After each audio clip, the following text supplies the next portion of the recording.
How's it going? And welcome to episode 205 of On the Wire, proud member of the Pitcher List Podcast Network. I am Adam Howe, joined as always by my co-host Kevin Hastings. And Kevin, we're getting right into it because we have way too much to talk about. And you reminded me last week, this is our final non-fab really like specific episode. That's crazy. It is. It really is. I've been thinking about this a lot as I had a couple of drafts going. My TGFBI finished up today as Oh, we lucky. record here on Friday, and I'm like, am I jumping in a couple more? I'm like, well, I'm only a week away, really. Yeah. So I don't know. I don't know what to do. But at some point over the weekend, I'll probably jump in something, I'm sure. But yeah, we're close. It's time to start taking that into consideration, and it's exciting. You don't take a whole lot out of spring training. There are things we look for as a Royals fan. Jack Caglianone just crushing baseballs with what appears to be an effortless, Right. smooth swing is so much fun. You as a Red Sox fan, three of the top prospects in baseball hitting a home run in the same game. That was so cool. Juan Soto hitting the guy that with a home run that had been heckling him in the outfield. I don't know if you saw that. I mean, it's just been so much fun. While there's a few things we try to take out of spring training performances and playing time mostly, but for the most part, it's just fun. And when this episode airs, we will be 2 days away from Major League Baseball that counts for the 2025 season. Yeah, that's also insane. Just the fact, and then we go right back to more spring training games. But yeah, I mean, that's what spring training is supposed to be about, right? It's supposed to be fun. Like, Yeah, they're exhibition games. yeah, they don't count. I mean, they count for a lot of players. Like, a lot of players have to take it extremely seriously because they're fighting for their jobs, or at least Right. they're on a spot, like they're on a pedestal and they're playing in a spotlight so that they can, make a name for themselves in the future. We'll talk about a couple of those, of course, as well. But like, in the 2006 season, if anybody's not aware, I worked for the Toronto Blue Jays down in Dunedin, Florida, and the spring training vibe was very different than the high A ball regular season vibe. I mean, there were more people in the stands. Of course. Not that many more. This is in Dunedin, Florida. The Florida spring training, for those who haven't been to both. I've only been to Arizona for spring training once, and it was also in like the early aughts. And then 2006, obviously spent a lot of time down there as well in the same amount of time. But it was a very different feeling, very different aura. Like, just the crowds were huge in Arizona, whereas the only games that sold out in that season for us were the games against the Red Sox and the Yankees. And so it was very different, but just the feeling though around it was a lot more ooh and ah, because these are major league players playing down there, when the fans down in that general area are just used to use the high A ball players.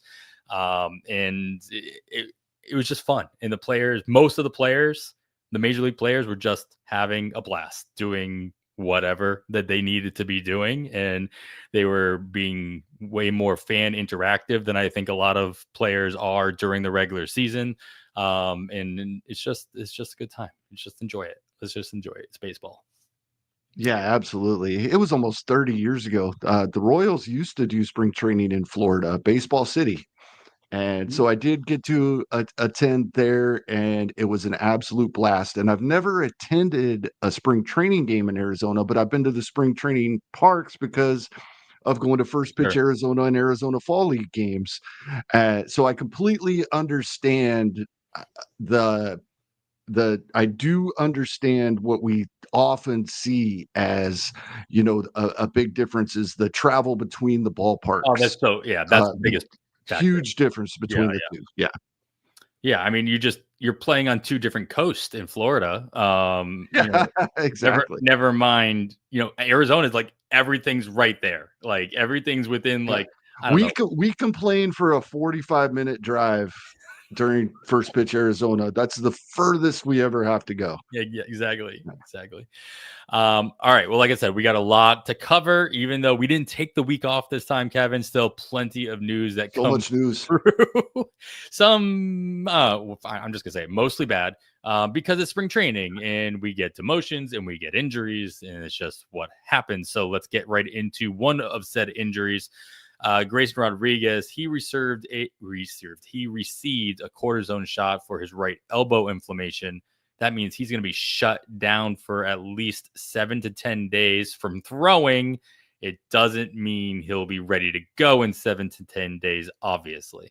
So, I mean, I've seen Grayson Rodriguez drop quite a bit in ADP in the drafts that I am not as lucky. My TGFBI draft is still going. I think we're in round 22.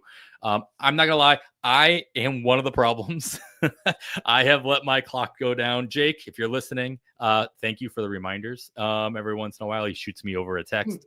Yeah, so I saw him drop quite a bit there. I dropped into one of the Plazo draft champion style drafts as well.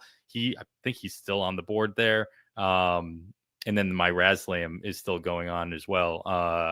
I'm pretty sure he got picked up by now and there, but still, what's your overall take on Grayson Rodriguez? Are you just, staying away from him completely, or how far does he have to fall? Well, I read today that he's set to start his throwing progression. That's great news. I didn't see exactly what day that was, but evidently soon he's going to start that. So that's great news. And I think those that I have main event ADP pulled up. There's been 4 main event drafts so far that are included in ADP. His min pick is 259. There that may have been a very, very short window where people can Sure.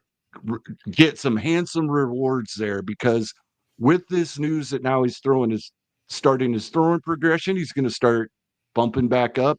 And if it's all good news, and he's going to skyrocket back to where he was around pick 100.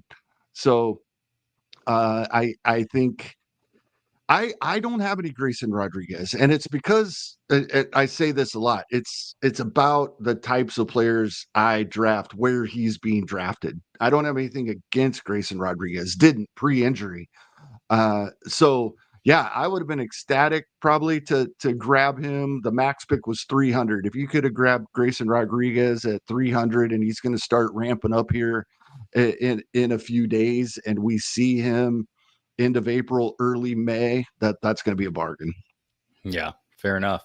I love that there are obviously already main event drafts that we can pull from, because we all know the ADP on those is completely ignores all the rest of the ADP that we might be quoting. So it's just a very different sample size or sample Right. set. It's very recent. They're Yeah. reacting to all the recent news. It gets a little difficult. We have that little period when people are transitioning from draft and hold leagues to Mhm. fab leagues, where which ADP do I look at? I'm in a 15-team fab league. Do I look at 15-team draft and hold, or Sure. do I look at 12-team online championship, because that's a fab league? We don't have to make that decision anymore. Now we have main event ADP. Yeah. I mean, for those of us in the drafts, we can go back and look at Earth drafts Yeah, ADP yeah, as well. that So helps that's too. nice as a 15 team starting point. All right, there was a whole bunch of, let's cross these two off first. False alarms, I guess I'll call them. Yeah. We got a couple of players who had negative x-rays or negative fractures after getting a little scary situations out on the field during spring training. Bobby Witt Jr., who received negative x-rays on his forearm, while Austin Riley said it was said that he did not fracture his hand after being hit in the hand the other day. He did not even have to travel to Atlanta for extra extra imaging. Though, I mean, that's great. These are all great news. But that also leads us to the one that did not come back so positively. And that is Francisco Alvarez. He's going to miss 6 to 8 weeks with a fractured left hand. And I'm going to lump in another catcher injury here as well, Kevin, before you get into any kind of analysis. Tyler Stevenson, who I know you've been talking about positively most of the offseason, he's going to start the season on the IL with the dreaded oblique strain. Let's add insult to injury here for the Cincinnati Reds. Their backup catcher, Jose Trevino, who they just signed this offseason, he left Friday's spring training game after getting hit in the hand himself. Now, I don't have an update on what that looks like for Trevino's hand, but with all of that in mind, I mean, there's just a lot of people getting hit in the hand or the forearm or wherever. You got to be happy. And still with the obliques that we've been dealing with. Yeah. This is crazy. Big sigh of relief with both Witt and Riley. I think that's all we have to say there. I posted, I don't think it was on Blue Sky. I think it was in the Discord. I was like, if Witt's forearm is broke, I'm canceling the 2025 MLB season. But luckily he's fine. Probably miss another day or two, be back in there. Riley, same way. Alvarez was not as lucky. We're going to be without him for a couple of months. It sounds like Stevenson is worrisome for me. As you said, I've talked about him quite a bit, and he's my favorite C2, my favorite, because he was moving up a little bit over the past couple of weeks, but I could typically still get him in a spot I was comfortable as my C2. It sounds like it's a minor oblique, but as we talk, every time we talk about anybody with an oblique, we just have no idea. Yeah. So I'm holding my breath on the Tyler Stevenson. That's probably the biggest one for me here. It's been rough, and for the most part, most of my teams have been fairly safe. The Tyler Stevenson news today was the biggest gut punch I've taken so far. I definitely I have him on 50% of my teams. No, there we go. The Alvarez one hit at the perfect time for me because I still hadn't had my second catcher at one point, and I was highly considering grabbing him at that point. And then luckily that news kind of broke there, and I was able to avoid that landmine and got to pivot in a different direction. But the Stevenson, very similarly, I'm like, oh, okay, well, I ended up somebody else grabbed him, and I didn't end up I didn't get the opportunity to hit the landmine in my most recent opportunity. But what are we looking at in Cincinnati? Like, I mean, for the Mets as well, is there an alternative that we can or should be considering at the catcher position for either one of these teams? I don't think so. And it's only been a few hours, right? Because this injury occurred on Friday, correct? I think it was Friday's game for Alvarez.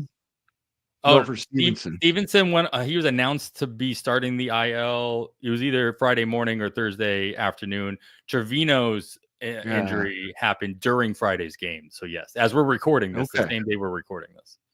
Right. So that's what I'm looking at. So we're not going to see a lot of reaction like on roster resource yet. But even looking at that, right? Austin Wynn's non-roster invitee is their top catcher right now. Mm-hmm. He was listed as the backup behind Trevino. So the Stevenson injury was a day or two ago. I'm losing track of time on all these players. What's going on? And then if you go look at their minor league system, they have a couple of others non-roster invitees in camp. One projected, Michael Trotwine, projected to start in AAA. Will Banfield, projected to start at AA. Kind of like when we were talking about Atlanta last week. If it's bad news with Stevenson, and even if it's not, depending on what's up with Trevino, I see him going out and getting one of the veterans that's still available. Yeah, I agree completely. None of their prospects that you're just looking at are on the 40-man roster either. Right. Same thing can be said about the Mets. They're pretty much just stuck with Luis Torrens as their starting catcher, with their only other catcher in Which camp. one's going to sign Grandal? That's the only question, right? Man, there's always an opportunity for a catcher late in spring training. There always seems to be something that pops up, and somebody will get DFA'd, and then we'll have more opportunities. So there'll be something that pops up. All right, let's move on off of the catcher position and head into the outfield for Atlanta. Jurickson Profar, he was diagnosed with a bone bruise, but more on the good news in his wrist, excuse me. But he's still expected to be ready for opening day. That is obviously good news, not only for those who drafted him, but for the Atlanta outfield in general, because they are still expected not to have Ronald Acuna Jr. Not in the lineup until mid-May. So, what's your overall take on the Atlanta lineup situation with both of these injuries / both good news in their own way coming across the desk? Yeah, with Profar, I don't know if you saw the dive. It was scary looking. I wasn't so sure that we were going to see Profar for the first half of the season. Sounds like everything luckily worked out, and I still think Profar's being underdrafted. He's the leadoff hitter for Atlanta, right? And he's ready for opening day. Yeah. So that's one thing. And I don't have nearly enough shares. So I am part of the problem with him being underdrafted. Must be another one of those situations where I'm looking at other categories and or positions in that area of the draft, because I love Jurickson Profar. But yeah, I think I think they're going to be okay there. Um, it's I forget what the other question was. I'm sorry, Adam. Well, it was just I just lumped in the fact that Acuna won't be in the Oh yeah, lineup until Acuna. mid-May, so he's going to be missing the first month and a half of the season as well. I think that yeah. I should have known that's exactly what we were talking about. I feel like people that have already drafted Acuna are taking that as bad news. I mean, he's still I going. mean, He's still I going in like know the at third points in round. the off Yeah. season we were told that it could be, early June. But then with like Strider, they backed off. News with Acuna had sounded pretty fairly positive throughout the offseason. Well, not horrible anyway. And now when it's one of those things again, we're already being told mid-May. So I'm not counting on mid-May. Mid-May. It makes this really tough. I want to see where Acuna is going in these main events over the last couple weeks. I mean, we're going to be talking or last couple of days, actually. So big discrepancy here for somebody going as early as he is. ADP of 37 in 4 main events so far. Men though of 22 and max of 44. That's a wide spread at that early of an ADP. So wide variance in opinions on what the value will be there. I think if I'm going to draft Ronald Acuna, I have to think that getting him at the end of May / June 1st is valuable enough for me in that spot. That's what I would be basing it on. And the fact he flat out said he's going to run less. Now, when you're running less than last time we saw you healthy, you stole 70 bases. We don't know what that means, but other podcasts I've heard them have the same conversation, and they'll ask each other and set an over under at about 20 on stolen bases. And most analysts are taking the under on that. And I tend to agree. So I'm pretty much out on Acuna at this point. You have Unfortunately, it sometimes sucks. you have to take the player at face value. You have to take his word for what it's worth. And sometimes also 2 injuries to the same, body part will, change the tune. So whether you come out the first time And saying, I'm not going to run when less what until hit 70, doesn't mean that it means the same thing after the second surgery. and what they're saying is what we don't want to hear, we're much less likely Yeah. to believe them, and that's when we should. Right. As exactly. We're going to talk about this a lot throughout the show, but I mean, the opportunity early on in the season, when now we know Acuna is going to be out for the first month and a half of the season, if not longer. Does this help you buy a little bit more into the Jarek Kelenic show, where he's the stronger side of the platoon, more regular playing time because there's the opportunity and the necessity of having somebody in the outfield that much, or is it still too much of a I don't trust Kelnick to do anything?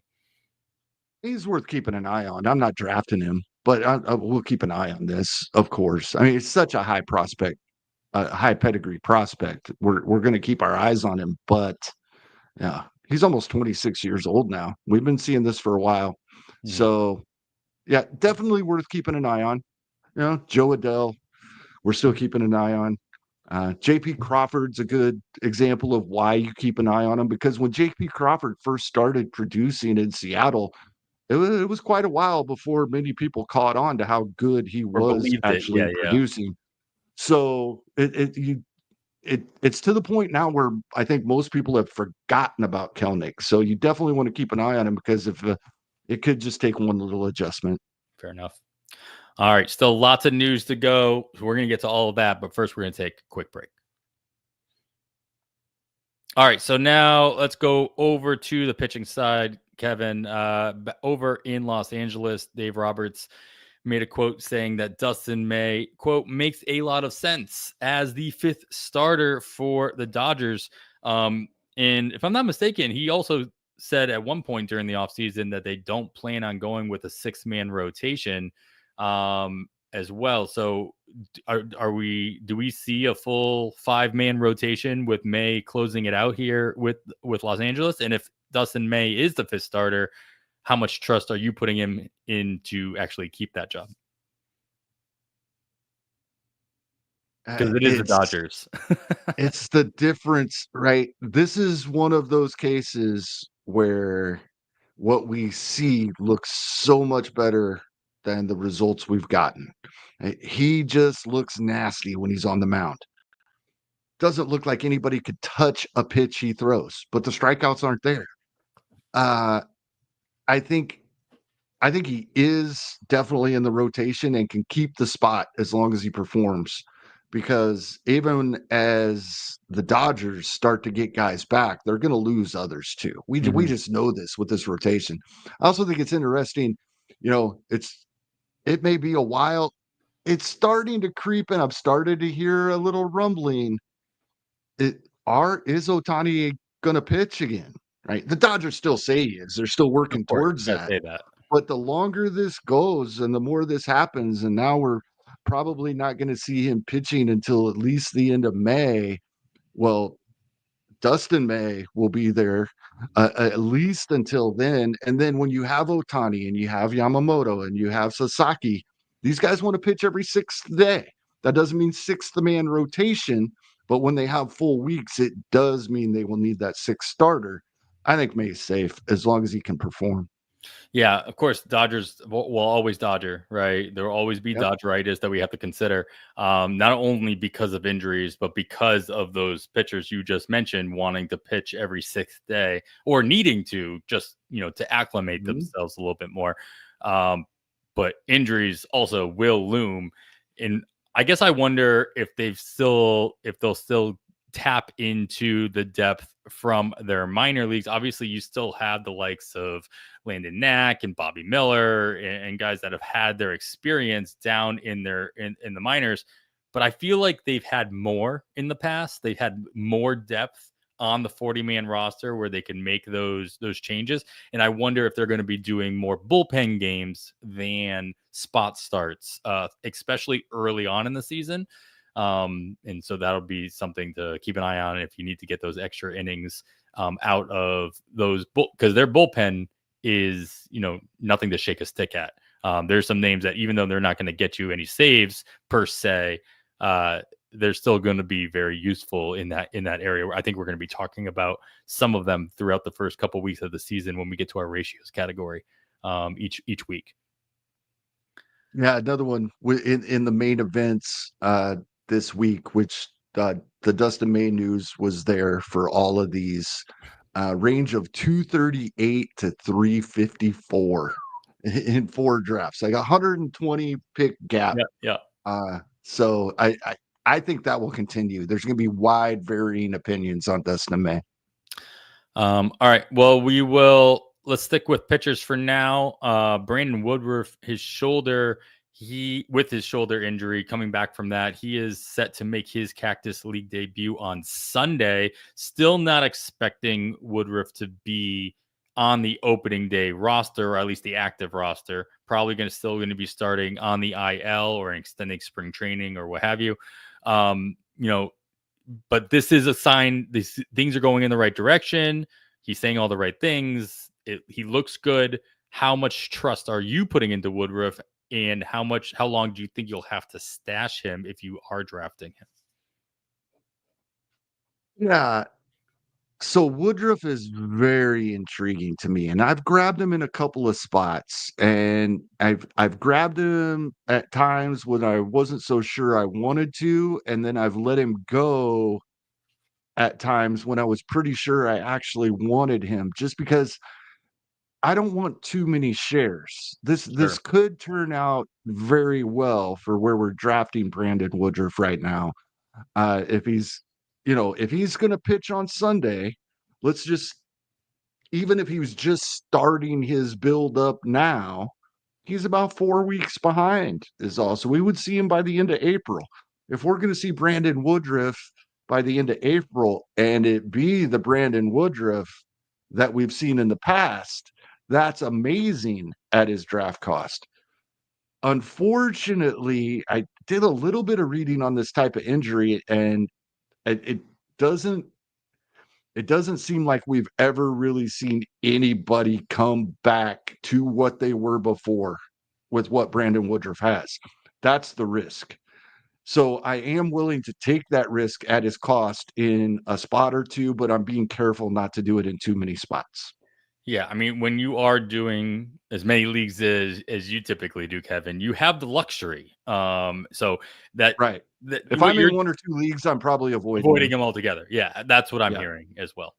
Yeah. I have not drafted Woodruff anywhere, and I'm doing a lot less leagues this year than I have in the past. And so I am not itching to make sure I have him somewhere just so I can say I did. But if I were playing in like the same amount of leagues as I did last year, I'd have some exposure for sure.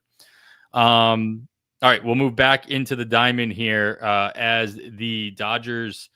We'll go back to the Dodgers. They did make a move sending Hae-Sung Kim back, or not back, to AAA in general. And this, we all knew this was a possibility based on the contract that he signed. The rumors that I had seen is that he left guaranteed contract with the Cubs on the table, or with some other team on the table, where he would not have been able to be sent back down. Instead, he signed that contract with the Dodgers, knowing that that was going to be a possibility. And so, we went into this too thinking, hey, Kim could be their everyday or close to everyday second baseman. What is the infield looking like for the Dodgers without Kim in the mix? And is this a short-term thing? Do you think Kim makes his way back up to Los Angeles in short order? I think it'll probably be fairly short term, unfortunately for the Dodgers. You know, there's many pathways here. If Mookie Betts gets hurt, he's in. If Tommy Edman gets hurt, he's in. If an outfielder gets hurt, Tommy Edman could move to the outfield, or Betts could move to the outfield and Edman move to shortstop. So there's a lot of paths. I wouldn't draft him in the next couple of weekends, our Yeah. big draft weekends. I wouldn't be drafting him, but I wouldn't panic if I already had. I'd probably try to hold him at least for a little bit. He's not a long-term stash in my opinion, but I'd let this play out for a little bit if I already drafted him.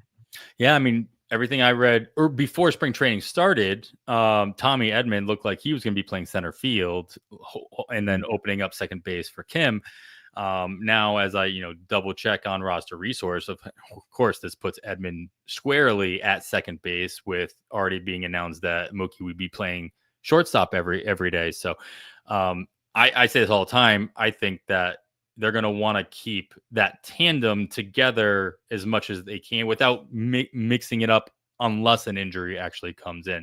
So I do expect Edman and Betts to be playing in the middle of that infield until an injury forces their hand. So I agree. I do think it's going to take an injury for Kim to come back, but there are a lot of avenues for that injury to occur. Unfortunately, knock on wood, we don't want that to happen. I think we'd have even a more clear path, but the Dodgers don't have a center fielder, right? Like it, and maybe they do change their mind and move Edman out there, and that opens up second base. I don't think the Dodgers are happy right now with Outman as the large side platoon in center field, and I don't know that you really want a platoon center fielder. It's like almost like shortstop. shortstop. Yeah, exactly. Yeah, exact. So we're repeating each other here. So yeah, there's many paths. So I would hold on for at least a little while if I already drafted Kim. Yeah. All right, and then geez, John Heyman says that the Yankees are optimistic that Giancarlo Stanton, with not only one elbow, not only two elbows, but also a calf injury as well, that he'll be back by Memorial Day, which, if anybody tracking at home on their calendar, that's the end of May, by the way. That's beyond Acuna's expectation. You know, I can't fathom a draft unless I'm playing in a UT only league where you can only draft UT only players, that I'm even considering Stanton at this point. Do you think we'll be talking about Stanton as a fab pickup on Memorial Day weekend? No, No, because a little bit of semantics here. It's actually the optimistic return date is fair. Memorial Day. So that's the high end, Best case right? scenario, So yes. the Yankees are already admitting that we probably don't see him by Memorial Day. Mm-hmm. Yeah, I've heard as much as I'm not sure if we see him all season. Right. So, yep, you can just if you have unlimited watch spots on your watch list, go ahead and add them if you want. But if you have limits, I wouldn't even bother putting them on your watch list at this point. This was a fun one because a lot of opening day starters have been announced. Carlos Rodon was announced as the Yankees opening day starter. A couple other ones, but the one that really stands out is still in New York. Clay Holmes is going to be the New York Mets opening day starter. He's looked pretty good in spring training, stretched out as a starter. And he both earned that, and also they don't have another healthy option to really choose with the Mets, unfortunately. But the fact that he's the new guy in town. He hasn't started before, and they're still going to make him the opening day starter. Does that give you even more confidence in Clay Holmes being a starter at the major league level all season long?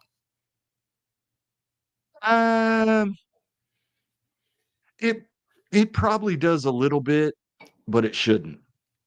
So, but the I I'm I was not in on Garrett Crochet last season during draft season, and then it was too late to be in on him. Sure, yeah.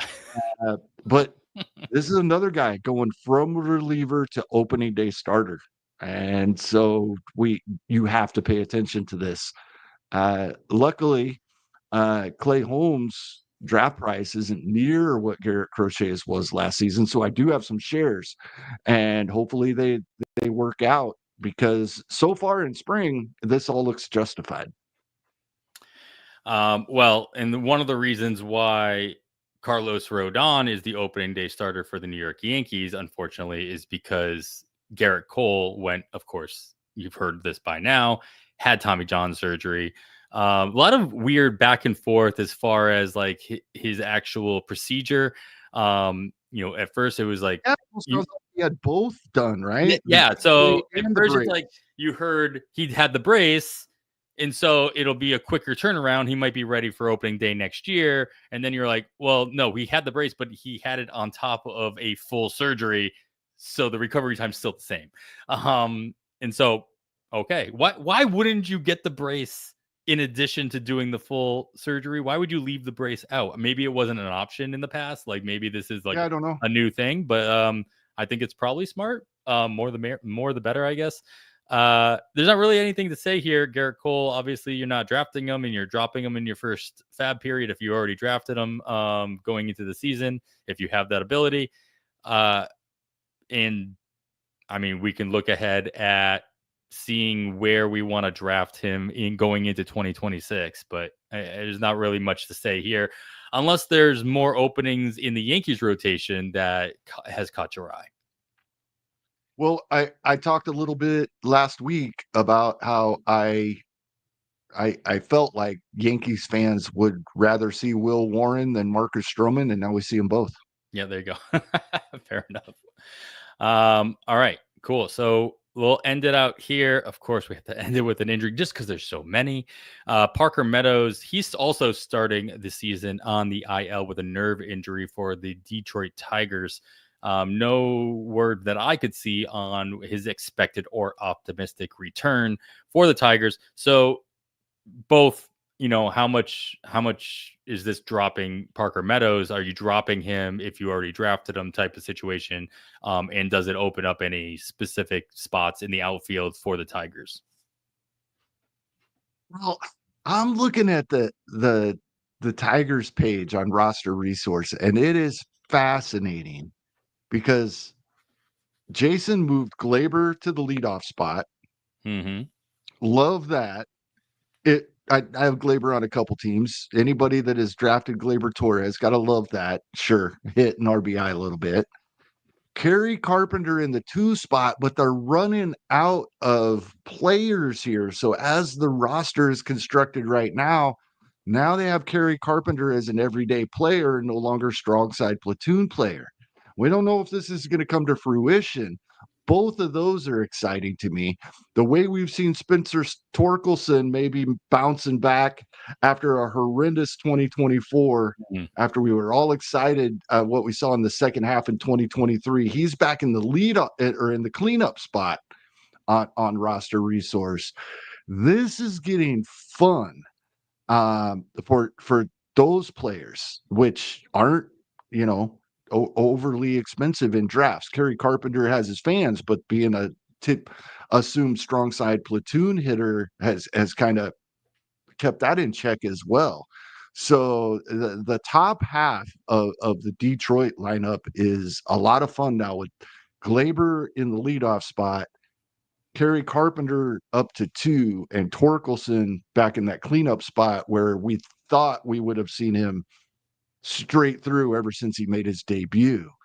As far as Parker Meadows, yep, unfortunately, I'm not stashing him. Yeah. Torkelson, we talked about a couple weeks ago, thinking he might not even make the opening day roster. Like Right. he still has options and he still has things to work through. And now all of a sudden he has an everyday role. Once again, granted, at least projected at the DH spot. Of course, that still gives the Tigers more flexibility at the corner, and they can give Colt Keith some days off and put Torkelson back at first, and et cetera, et cetera. So, if anything, might even give the Tigers more flexibility, at least giving guys days off and what have you. So we'll see if they can make lemonade out of lemons due to this situation.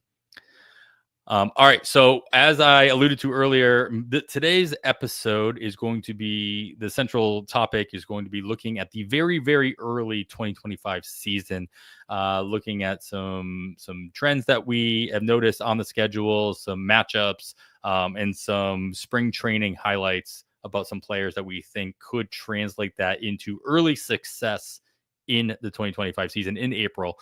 And before we do that, we do have to take another quick break. All right, Kevin. This is fun. The fun section. So, because in the outline, you started putting together some observations of the schedule, and these are typically things that we talk about in the opportunity section of our Fab episodes. But there's a lot more of them because there's a lot more nuance, a lot more things to be looking at when it comes to the first week and a half of the season. Just because so many weird off days, obviously this free look that we're going to get in Japan as well. So I'm going to rattle off a couple of them. And then, if there's any players that stick out based on this alone, we're going to get to some specific players to talk about in a little bit. But just the fact that Tampa and Colorado are off on opening day, which is just a travesty. I'm so just stupid. It doesn't make any sense. They both have stadiums. One of them's renting out another stadium, but they still have a home stadium. Why couldn't they just play each other? Like, even if it was a 1-day thing, like, just let them play each other. But they are off on opening day. And so make sure. That is the series. They're just not playing on Thursday. They're playing on Friday. They are playing each other that weekend. That's so ridiculous. Makes it even worse. But in those leagues where, like NFBC, where you are flipping out, we are able to flip our lineup on that first week, correct? On Thursday. I feel like absolutely that's the advantage. Mm-hmm. So you got to think about that, and obviously, if you have players on that of those teams, make sure you have coverage for those players. And then there are 14 teams that play 3 games on that Friday, Saturday, Sunday, that opening weekend, the 28th through the 30th. And I'll just rattle them off here. So about almost half the league: Baltimore, Boston, Tampa Bay, Toronto, the Athletics, Seattle, Texas, Atlanta, Miami, Chicago. Chicago Cubs, Pittsburgh, Arizona, San Diego, and Colorado do play 3 games straight. And then the other 16 teams have just the 2 with a day off on that Friday. So, I mean, it's a short little weekend. We don't normally get days off on the weekends, so you'll have to obviously consider that as you're making your final draft pick or 2, to make sure you have as many at-bats and as many innings that you can get out of it. I think innings are the most important thing in this first weekend, to the thing that you can control the most, just because by the time that first Fab period rolls around, you're going to have a good idea of who's starting all those games. And so to make sure that you're looking at the expected starter list, which Kevin will get to in a second. Kevin, I appreciate you so much. You built out your own expected starter list for this episode that we can reference, because we couldn't really find one yet. So we'll just, make our own. So anybody from any of those teams kind of really stand out as somebody you could take advantage of having extra at bats or extra innings because they have the 3 games? The first thing that came to mind for me is if I have a Tampa or Colorado hitter that is going to typically be a mainstay in my lineup, it's only going to be on the bench for 1 night.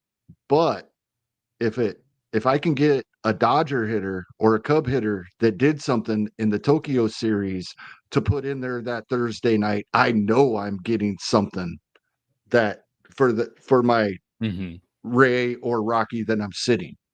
I think that's one thing. Ideally, I would have a Ray or a Rocky to sub in for or excuse me, a Dodger or a Cub to sub in for my Ray or my Rocky just for that one night. It's a 1-day scoring period as far as hitters go. Yeah. And then having half of the teams, roughly, just half the teams playing 2 games and half the teams playing 3 games on that opening weekend. Um, I think, and this is something that I am going to talk more about later. But it's really easy to say it's opening weekend. It, my guy only has 2 games. I'm fine with that. Well, a lot of these teams face a lefty and a righty in those 2 games over the weekend. So it is worth it taking the time. I mean, in this opening weekend, half of a scoring period, which we have 52 of during the season, this may be the one where you can capitalize on the Mhm. most. We typically don't have a lot of teams with a day off on the 3-day weekend. And Yep. we're talking 50%, maybe 100% more plate appearances for some of these guys that are playing 3 games because the teams playing 2 games are facing a lefty and a You're gonna right-handed get day off starter. anyway. Yep. I mean, we're looking at if you are prepared, especially if you haven't drafted yet, because you can take this into consideration as you're drafting, right? We're to the point where the ends of our drafts is our fab. We talk about that every season, right? When we start getting close to the season, the last few rounds of our draft is our fab, so we don't have to waste any money on that first Friday. Mhm. Um, Although if a couple of the Cubs and Dodgers, even if they do great for me, I'm not keeping them on my roster after that Friday. I'll thank them and send them on their way. That's Sure. great. So, but we don't want too much to do that first Friday. Paying attention to this, there, 5 or 6 spots in your lineup of an extra game for a weekend. We're talking Yeah. you could get a jump of 25 or more at bats on the first weekend of the season on what you would have if you're not paying attention to this. Yeah. I always say, if you're playing in a head-to-head league, you should be paying attention to the September schedule. Obviously, all of this depends on format, but if you can take advantage in a roto league at any time in the season, you Yes. should. And so this is why we're paying so close attention to this opening weekend, because we have more control. To your point, you have more control, you have more opportunity to take advantage and manipulate your roster, both through a draft and through fab. Couple other things to mention: the Chicago Cubs, of course, we know that they have 2 games overseas in Japan against the Dodgers, the 18th and 19th.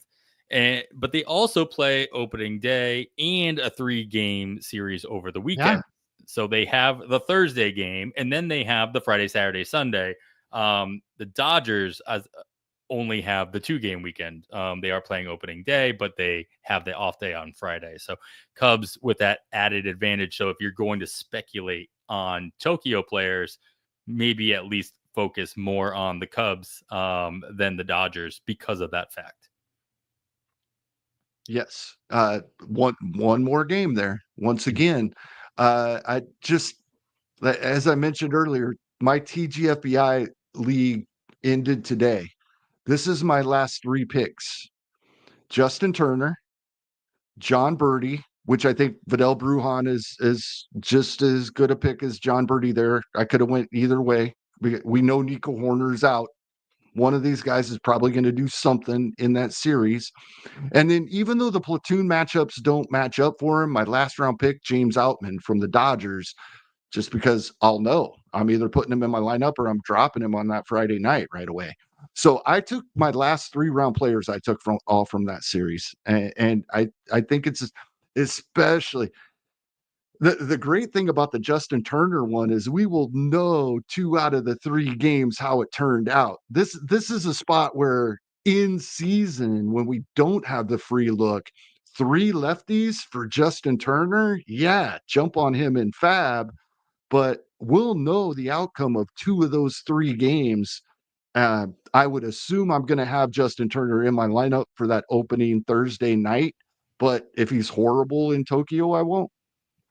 Yeah, and Uncle Ted, just as Uncle Ted's talking about taking prospects instead of these guys, we're talking about for a week. early return. We're talking about early Yeah. return rather than a stash.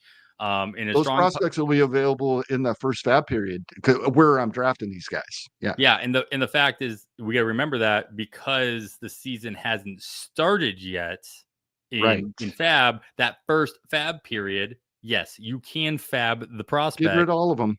Yep. They're still in the player pool until games have actually started stateside. A couple other notes looking at the schedule here. Minnesota and Houston have the Friday, the 4th off. We're looking a little bit further ahead after having a game first half. So they've got the 4 games Monday through Thursday, but then they have the weird Friday off day as well. Cincinnati and Milwaukee have the full 7 game in that first full week, with Cincinnati playing 3 against the Rangers and 4 at Milwaukee, and then Milwaukee playing 3 against your Royals, and then of course 4 against Cincinnati, hosting Cincinnati. Everyone else has 6, so nobody has the weird 5, that Monday Thursday off day or Monday Friday. Boston, Kansas City, Minnesota, and Toronto have the 7-game week on the following week, looking at on April 7th. So a lot to and nobody has, I didn't write this down, but going along with this, nobody has a 5-game week until the week beginning April 21st. So we'll be 3.5 weeks into the season before we have to worry about that. For the first couple of weeks, the very few teams that are getting 7 games, everybody else is getting 6. Yeah, exactly. A lot of this again, I got one eye on the chat here. Uncle Ted making a point. He's about to jump into a 50-round draft and hold. A lot of this strategy can be even more useful in a draft and hold because you're able to really drive into getting these players on your bench and guarantee playing time. As simple as that. Some guaranteed stats. Yes.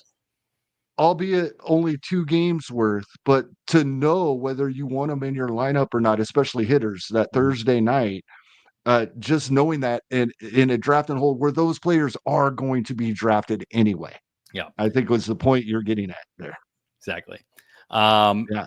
And a couple of teams that we always have our eye. Well, we always have our eye on Colorado's home games and Cincinnati's home games, and also Colorado's away games. Of course, Colorado is playing their first 2 series on the road, and their first game at Coors isn't until April 4th, that following Monday, as we talked about earlier. And so that's going to be, you always talk about this too. It's like that first game back in Colorado, and the first game out of Colorado, always going to be something that you're targeting against their pitchers, as well. Yeah, that's a weekend series. The second full week of the season begins on April 7th. So when I draft Colorado players, I have coverage. There's not a Colorado player that I want in my lineup on the road all the time. Maybe sometimes, but so I have coverage for them, and this is an instance where I'm careful. Colorado's going back to Coors as a new thing too, Right. kind of.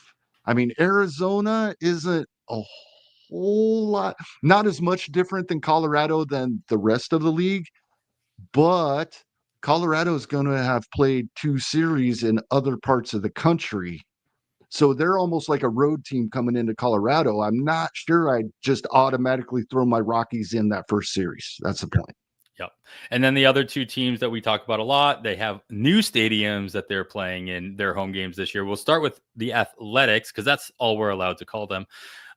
They played their first games in West Sacramento, starting on Monday the 31st with 3-game series versus the Cubs. So another reason to like the Cubs players in this early part of the season. They get to try out the bandbox in West Sacramento first, besides the Athletics themselves. But then the Athletics, their next series, they end the week in Colorado. So not only do they get to try out the minor league stadium, but then they travel right to Colorado as well. So I think a lot of people are catching on to that because a lot of their offensive names are shooting up boards. Saw Lawrence Butler go pretty high in one of those main events draft boards that I saw posted as well. So, do what you can there. I'll talk about. I'll throw out a couple names a little bit later as well. The names that you might be considering later on in drafts to take advantage of that. But then Tampa Bay, and you mentioned this as a whole last week, as they're playing a lot of their home games in the first half of the season. Well, 19 of their first 22 games are in their quote new ballpark. What's nice about this is the Tampa Bay Rays are actually playing in Tampa now, as they play in their new stadium. So, but they get to spend as much time there as possible in the first 2 or 3 weeks of the season. So, again, we'll talk a little bit more about some players that we might be considering to take advantage of that fact a little bit later as well. But I wanted to make sure that was announced. I don't remember if I said this when we were talking about it before, Adam, but don't sleep on right-handed hitters for the Rays. I mean, I think we automatically assume lefties short porch, right? We assume that for Yankee Stadium, and this is Yankee Stadium with hot and humid weather. So we're salivating at this for left-handed hitters. But the ballpark factors for home runs at Yankee Stadium are, I forget, I don't have in front of me. They're either the same or even better for righties. Because when you have that short of a porch, you don't have to completely get a hold of it when you go oppo, right? DJ LeMahieu, that perfect example of the season he had in Yankee Stadium. So don't sleep on righties in that ballpark as well. Yeah, as long as they're righties that aren't strictly pulling the ball.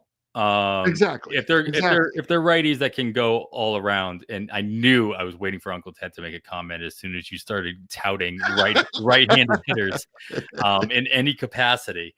But they have a place. Okay, Uncle Ted. All right, cool. Well, that's some fun things to go over, and we're gonna go over a lot more in just a little bit. But what I really want to do is, Kevin, I want you to really go through this this starter grid that you made for opening weekend, and just let's go through it line by line and see if there's any names that kind of pop out, not only on the pitcher side with the matchups that they might see, but also, of course, the hitters that are going to be facing them, if there's anything that really stands out as far as opportunity goes. And then what we're going to do. When I made it, I was looking mostly at hitters. I think I only made one note about a pitcher. Great. Well, we won't talk a whole lot of pitchers then, because the notes I made for players we're going to be looking at late round possible schedule beneficiaries. I mean, most of my notes on hitters there too, so that's good. Nice. Hitter centric. There's enough pitcher coverage on this website. Yeah, I've heard. I've heard some things. All right, well, let's get into this. You know what though? Before we do that, I got to take another break. All right, Kevin. I'm going right down the list. You did this nice. You did this in no particular order. Oh, you did it. You did. It is in divisional round. I was hoping you just randomly threw names on a piece of paper and hopefully it stuck. We'll start in Baltimore here. The thing that stands out the most here is that they are. I didn't even put the pitchers' names in. You didn't have to for that reason. Yeah. Yep. They're facing all right-handed pitchers against Toronto's rotation.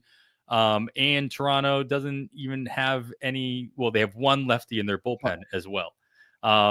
So that doesn't seem like they'll be facing a whole lot of left-handed pitching.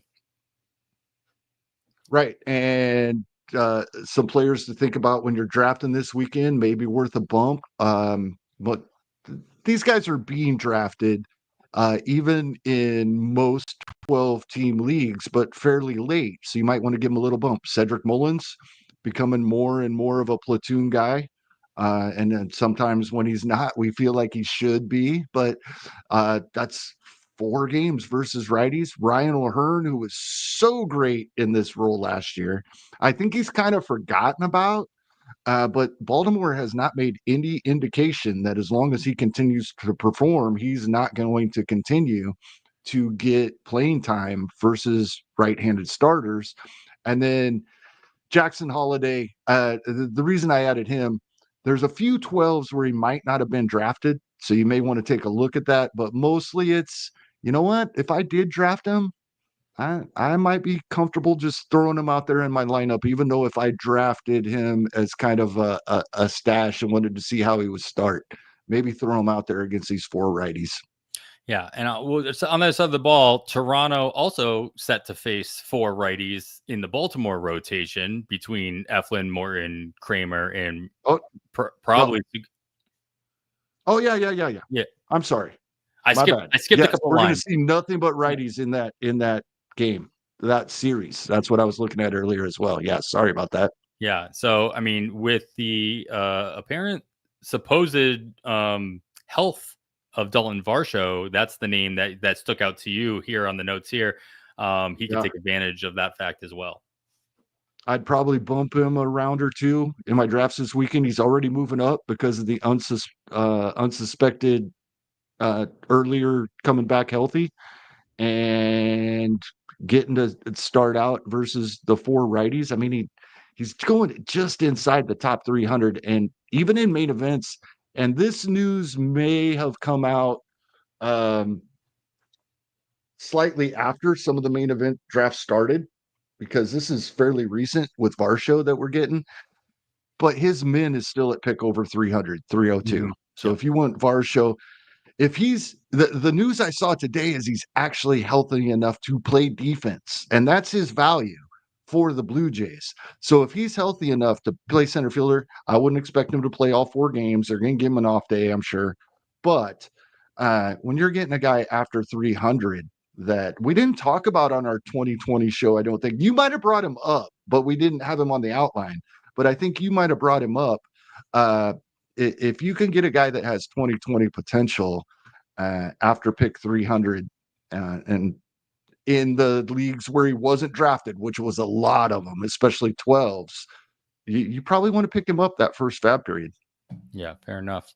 All right, we move on to let's start off in the AL East with the Boston Red Sox set to face off 4 righties of their own against the Texas Rangers in their opening series. Yeah, who stands out here as far as, again, maybe if it's a platoon or just there's a lot of flux happening in Boston with a lot of players not being ready for opening day. We didn't mention it. Lucas Giolito is set to be on the IL. We talked about Brian Bayo not being ready. Willie Ibar has just been cleared to get back into the field in spring training, so there's no guarantee he'll be ready for opening day as well. So yeah, what stands out on the Red Sox, at least what you see? Yeah, as always, when we come to Boston, I have questions for you. Sure.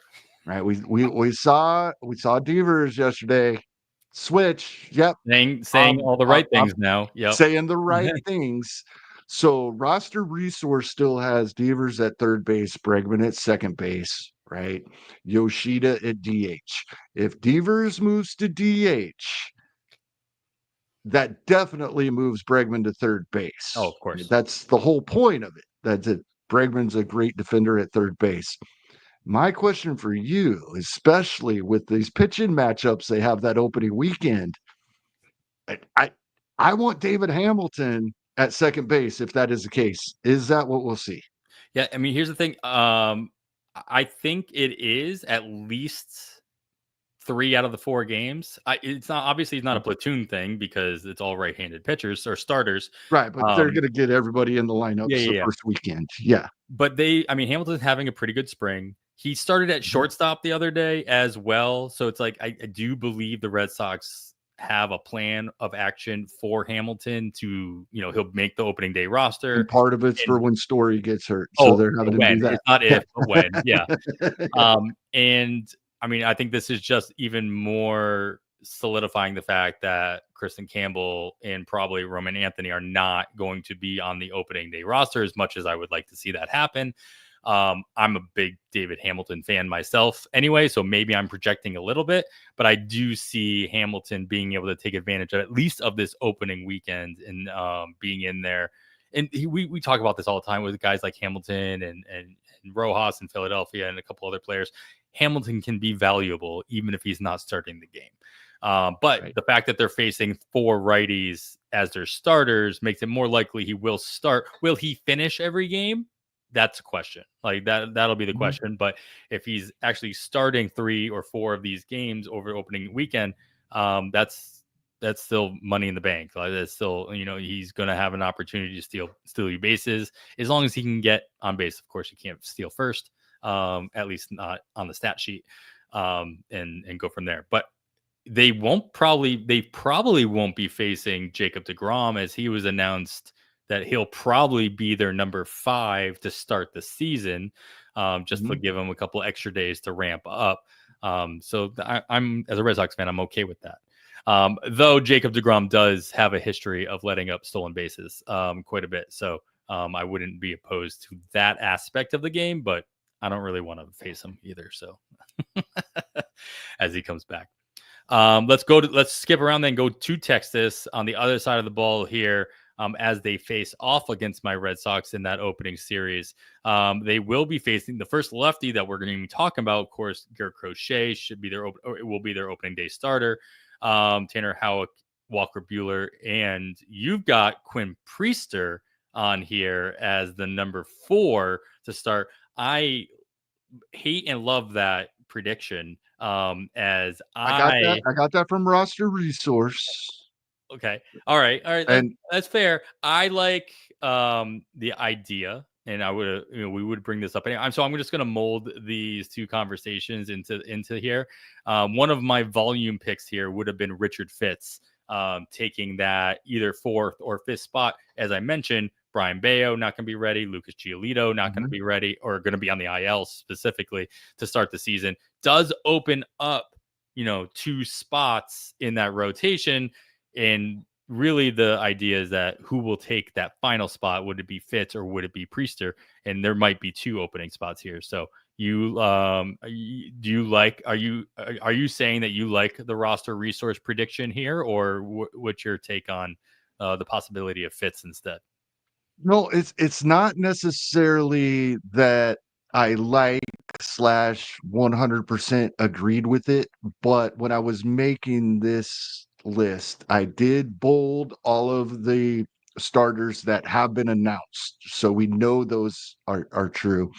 And then when there was a couple of spots where, yeah, I looked at this Priester Fitz and thought about, well, should I put Fitz in there? But for the purpose of my grid, all that matters is they're both righties. So I just wrote Fair. Priester down. Yeah. You could have just put the R. I guess that would have been fine. Yeah. All right. Well, then on the Texas side, then anybody stand out that can take advantage of that fact? Well, Texas has got a pretty set lineup, not a whole lot of platoons in there, but we all love Jock Peterson versus righties. So I'd sit him that first Thursday night versus Crochet and then let him eat for the weekend, 3 righties. Yeah, I mean, that's nice. Obviously, that's nice for us knowing that the lefties coming before the day that we can flip over our rosters, Yep. or our lineups, excuse me. All right, Exactly. let's go back and finish out the AL East here on your grid. In the New York Yankees, one of those teams that has the off day on that Friday as they face off against the Milwaukee Brewers in New York. They'll be facing off against Peralta on that Thursday, and then off on Friday, facing off against Tobias Myers, and then their former teammate Nestor Cortez on that Sunday. So they've got a mix of that righty lefty, as you mentioned before. There are some teams that are going to see that over the weekend. The Yankees are one of them. And then on the other side here, as I go down to Milwaukee, they are in the same boat. They get the lefty on that Thursday against Rodon, and then they get the split up against Max Fried and Marcus Stroman with the lefty and the righty mix on Saturday, Sunday. And so is this a situation where you're just, especially in that opening where you have the flexibility, you want to make sure you have the coverage for the players that are going to be hurt? Not only the players that are not going to play, but also the players that are going to play, but probably don't have better splits against the opposite-handed pitchers, or same-handed pitchers either way. How are you kind of handling those situations? I think this affects Milwaukee more than New York. They have more matchup type players, more platoon players. Bryce Turang, Sal Frelick, Oliver Dunn could all sit versus lefties. Um, and they have Caleb Durbin, Mark Canha is a non-roster invitee right now in spring training that can play against lefties. So there could be a pretty good shakeup here, and you already know at most you're getting 2 games in the 3 days from this team. So that makes it tough. Other than the top half of the lineup, then I would be, and I'm probably looking for coverage for those guys as well. Mm-hmm. But if I don't find it in the top for the top guys in the top half of the lineup, it's not as bad. But yeah, if you have Terang for stolen bases, he may only get 1 game that weekend. 1 out of 3. That's not cutting it. Sure, he can get in there later in the season. If I know I need stolen bases, Sure. I'd play Terang in that spot, right? Because he doesn't have to start to get a stolen bases. We talk about this all the time. We've talked about it this episode, but first week of the season and I have Bryce Terang on my team, I'm assuming I'm not going to need every single little stolen base Bryce Terang gets. He can get me 50. So Milwaukee, I think it affects more. The Yankees lineup, with it being opening weekend, and with some of their things, they will move some guys in and out. But the big one that I would avoid if he is in the starting lineup on a semi-regular basis, Ben Rice is going to get a day off. Roster Resource has him as a platoon bat anyway, Anyway, so he's going to probably miss that game versus the lefty. yeah. That's what I'm looking at there. Going back to Bryce Terang and Milwaukee running in general, Milwaukee's been running more than pretty much anybody else in spring training. And so Yeah. some of the names that really stood out to me were Sal Frelick and Caleb Durbin, who are each 4 for 4 in stolen bases this spring training. Mhm. Caleb Durbin also starting a lot at third base as well. So, um, you don't typically want to target a lefty on the mound when you're hoping guys are going to be stolen bases. They don't run as often. Obviously, they're just staring you down at first base. That's just the Yeah. position that they're sitting at. But there's going to be opportunity for this team to run in general. And so, yeah, if you think you can get stolen bases out of any of these guys, and that you have to have them in your lineup, just know they're probably all going to run at some point, especially against the righty when they have the opportunity. Cool. So we're moving on. Then we'll finish out the AL East with Tampa Bay. They are one of those 2 teams that don't have the opening day game on the 27th on that Thursday, but they do have 3 games Friday, Saturday, Sunday as they host Colorado in Tampa Bay, actually in Tampa, with 2 righties and a lefty expected on the Colorado side. Well, Colorado will be sending out their pitchers. Or they'll be sending out, Colorado's the one sending out 2 righties and a lefty, where Tampa Bay will be also sending out 2 righties and a lefty, but on different days, with McClanahan expected to be their opening day starter on that Friday. And then Taj Bradley and Ryan Pepio closing it out Saturday, Sunday. There's a lot to unpack in Tampa, in my opinion, especially on Mhm. the Tampa side, just because if we can take advantage of that ballpark against the Colorado pitching in general, we should probably be considering doing that.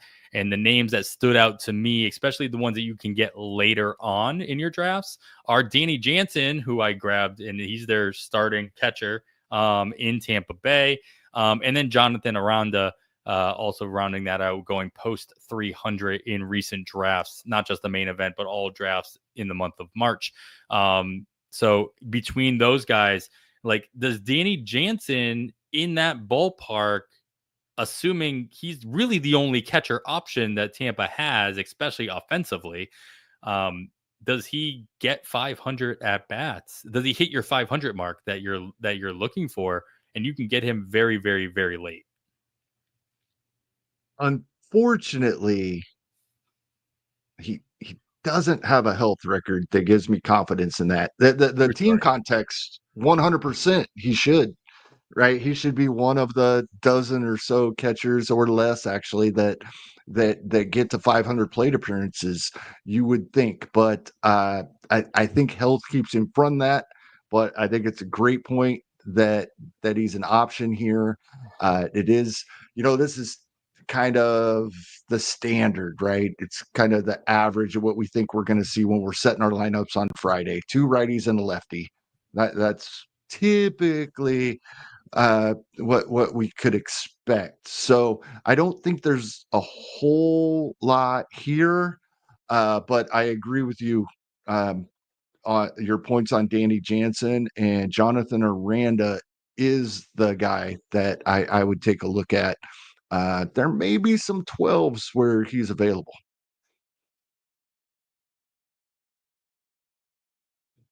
Dan Jansen, just one of those names that if you are in a single catcher league and you decided you're going to just stream catchers all season long, Mhm. start off with Danny Jansen because you didn't have to Right. draft him. You can draft him at your last pick, and then you can drop him when he's not healthy anymore because, like you said, he doesn't have the track record, but he's healthy now.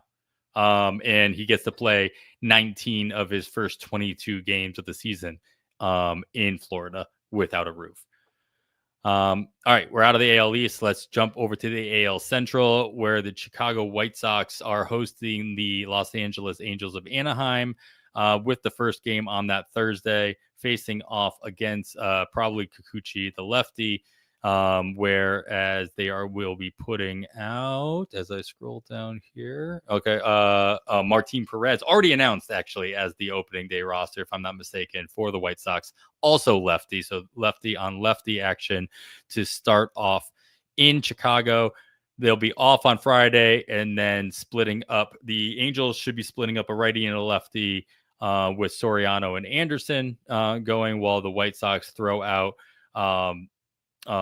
Martin and Burke, both righties, for the Angels to face off. So with those matchups, was there any players that kind of stood up taking advantage of those situations?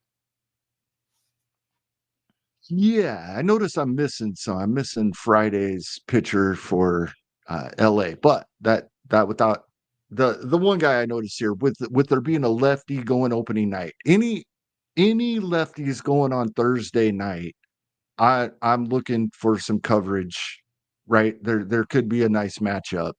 And I know he's a number 9 hitter, but if you are in a bind and you have uh a Tampa or Colorado player that you need coverage for, and they're off Thursday night, and you can literally drop this guy that very weekend before before the rest of the season gets going. I'm looking at Michael A. Taylor as a possibility because the White Sox are facing a lefty that night. That would be in a crunch. I love Michael A. Taylor, but without knowing how he's going to be used throughout the season. I don't have a ton of confidence in what we'll see from him yet, plus being at the bottom of the lineup for the White Sox. But yeah, as we've talked for seasons now, Michael A. Taylor is a 2020 pace guy. He doesn't play full seasons worth of at bats, but he's a 2020 pace guy. So if I need someone on Thursday, he's definitely an option. And on some of my teams, he's probably better than what I have. Yeah. So don't be deterred. As I was looking at Michael A. Taylor in one of my drafts, don't be deterred when you look at his last couple seasons, batting averages, finals numbers. Is like this is going to be a very streaky player as well. So if you get that right streak in those right 100%. matchups, you'll be able to take advantage of the good that actually keeps that batting average up above 200 for the season long line. And same with the Angels, right? Because they're facing a lefty on Thursday. If I draft Joe Adell, I have concerns. He may end up more short side platoon than everyday player. Right now, it looks like they want him to be an everyday player, but they get a lefty on opening night. I only need him in my lineup that one night. And then also Shanuel, who I know you've drafted a time or two, I believe, and I have in a spot or two going really late. And we started to see a little bit of power to go with this great contact ability. And so for the three righties over the weekend, he could be available in some leagues, even those that have already drafted. Right. All right, let's move it along here as we head to the Cleveland Guardians. They face off against your Royals, where, of course, Cole Reagans will be starting us off on Thursday. The lefty, and then against Lugo and Waka, both righties, over the weekend, where your Kansas City Royals will be facing off against Tanner Bybee, the righty, and all righties throughout the course of the weekend, even with the off day in between. So I'm glad. I love that you made a note about Massey here, just as somebody to look at, because I just drafted him in. I think I drafted him in Razslam just because I wanted as many infielders as possible for the best ball format there. And from what everything I'm reading as well, there's opportunity for Massey to be playing in the outfield possibly, or at least getting some rotation. I don't know how long it would actually take him to get outfield eligibility in season, but knowing that it's a possibility is nice to know.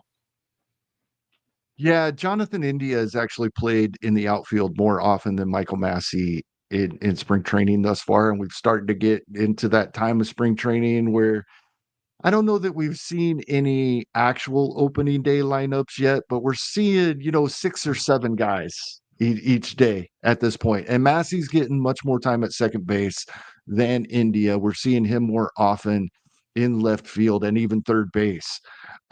So I'm pretty confident in they may try to sit Massey versus lefties, but this is a pretty good matchup. I hope this isn't just the homer in me, Adam, but this little swing adjustment for MJ Melendez really does look like it might be what he needed. And if that's the case, he won't be a platoon bat for very long. But for that opening weekend, it's great. Kyle Isbell, if you're in a pinch, he'll be out there because he is the starting center fielder. One guy I didn't put in the notes on the other side, though, for Cleveland, once again, that Thursday night, one night versus a lefty. So the righties will be in there. Big Christmas. As much as I don't want to see Cole Reagans give up a home run, that's if I had to bet on where it'll come from, that's where I'd put my money. Kyle Isbell, though, 5 for 5 on the base paths during spring training. Second, actually, the only other 5 for 5 is Zach Veen. And somebody I was going to talk about earlier on, the only one to beat both of them is Nasim Nunez of Washington, who's stolen 7 bases. So Isbell, if he's out there every single day for the weekend and you want to get a head start on stolen bases, that could be something that carries over. And we always see this as a team.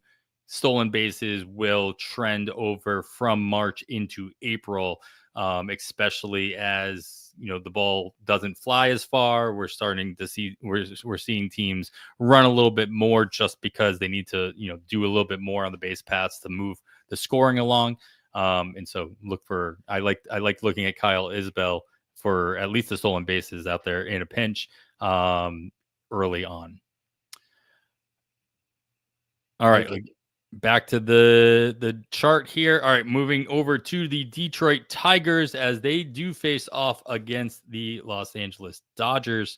As in the you know what? I don't even know. Oh, that's right. The Dodgers are an interesting situation only because they have the 2 games in Tokyo. Where they've already announced obviously Yamamoto was going to be the starter, but did they announce that Sasaki would be the game 2 starter? Yep. Okay, cool. Sasaki versus Steele for game 2. Yep. So I mean that still lines these guys up to be able to pitch in this opening weekend stateside as well. So they're in that mix, but where they fall, I think, doesn't mean just because they were opening day 1 and 2 in Tokyo doesn't mean they'll be opening day 1 and 2 stateside as well. So how do you see the Dodgers rotation ironing itself out at least to start the season? Well, the way I look at this is whether they start over with Yamamoto and Sasaki or not, that there's only one lefty in the current rotation, and we will see him that opening weekend. He would either be Sunday. I kind of guess we might see him in the first stateside game, right? We may see him on Thursday versus Detroit, and that's Blake Snell. He's the only lefty in there. Mhm. So, for the purposes of this, Detroit will be facing two righties and a lefty at the LA Dodgers, and those righties could be Yamamoto, Sasaki, Glasnow, and then the lefty they're facing is Snell. I I'm not really worried about it. I'm trying to avoid my Detroit hitters that weekend, probably, right? Um, I'm not looking for a platoon bat to get in there in one game versus Snell. If it was Thursday night, that would be a different story. But the the deal is we have 28 of 30 teams playing Thursday night, so that's not going to be too big of an issue for most of us. Mhm. The problem comes over the weekend when if um, if it's Snell over the weekend, then it's a righty and a lefty that Detroit is facing. So I'm gonna try to avoid my Tigers on opening weekend if I can. The Dodgers is a little different story, right? Because we have that two games that plays into Thursday. If it's pitching, it plays into the whole weekend. And I'm looking at pretty much the Dodgers' entire projected bench just because they are looking to start off against three straight lefties, Imanaga and Steele in Tokyo, and then Skubal on opening night. Now, these are good pitchers, all three of them. So it's not like we're attacking them. But as far as platoon matchups go, if I can get you know, a player in there on Thursday and get some stats, it's great. So Miguel Rojas, we're gonna have two games that we know, right? And if you're drafting, sure, you can take some of these guys late, like I did in TGFBI. I took a couple of these guys late, but these guys might be available in the first fab of run of the season, and you play them for one night and get three games worth, possibly, right? Miguel Rojas, Chris Taylor, Enrique Hernandez, all three of those guys for the Dodgers. If they do anything, they're not being drafted. So if they do Mhm. anything, you're going to want them. And then even though they're facing lefties, it could be a pinch hit, it could be a random start. And I have James Outman listed here as well to keep an eye on for that Tokyo series to see if I want them just for one night on my roster. Yeah, and you made a great point there that all you have to do is you just have to have them in your lineup on the Thursday to get Mhm.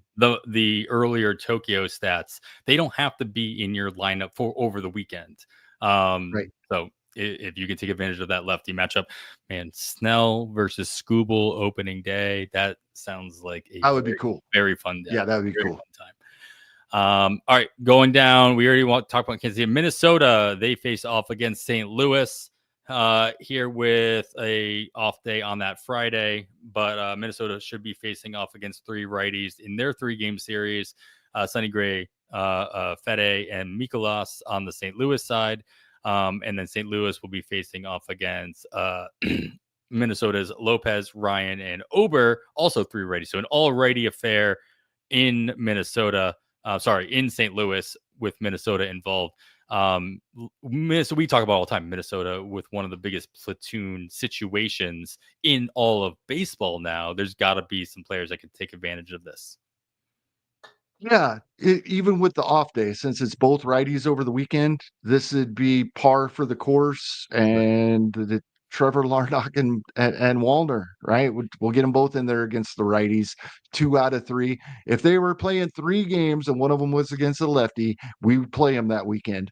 So having a day off, both against the righty, sure, maybe they'd have got a pinch hit and an extra at bat, but roughly the same. And St. Louis, uh, it's Nolan Gorman, Victor Scott. I mean, they're not nearly as appealing as Larnack and Wallner, in my opinion, but they're in the same situation. Sure. Yeah, Gorman. Maybe even Alec Burleson as well. Alec Burleson seems to be the one that's going to be pushed into a platoon situation or more of a part-time role than I think he may have deserved after his performance last year. Gorman, you almost expect it unless Arenado was going to end up being traded.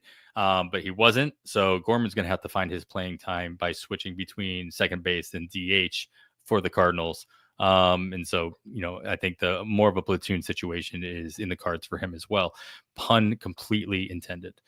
All right, so we go to Houston. We'll go over to the AL West here. The Houston Astros face off against the Mets with opening day starter Clay Holmes. They do have the 4-game series. They will get 3 out of 4 righties here between Holmes, Senga, and McGill, with Peterson being the lone lefty that the Mets should be throwing out there. And then on the Mets will be facing off, obviously, against Houston's rotation.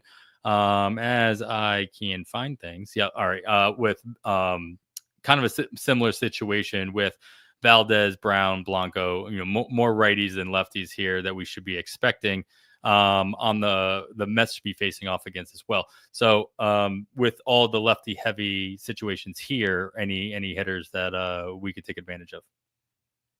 Yeah, once again, with that being a Thursday night that the Mets will face a lefty, it's opening night, but we might not see their, typical best starting lineup out there. We may see both Luis Angel Acuna and Starlin Marte. So they are players I would consider to use on that Thursday evening. And for Houston, there's not a whole lot here, but I will take this opportunity to bring up. I think a lot of people realized it quicker than I did, but there's still people that haven't. Cam Smith might have a real opportunity to crack this lineup opening day, and that's what I would be keeping my eye on with Houston. Mm-hmm. Yeah, I saw.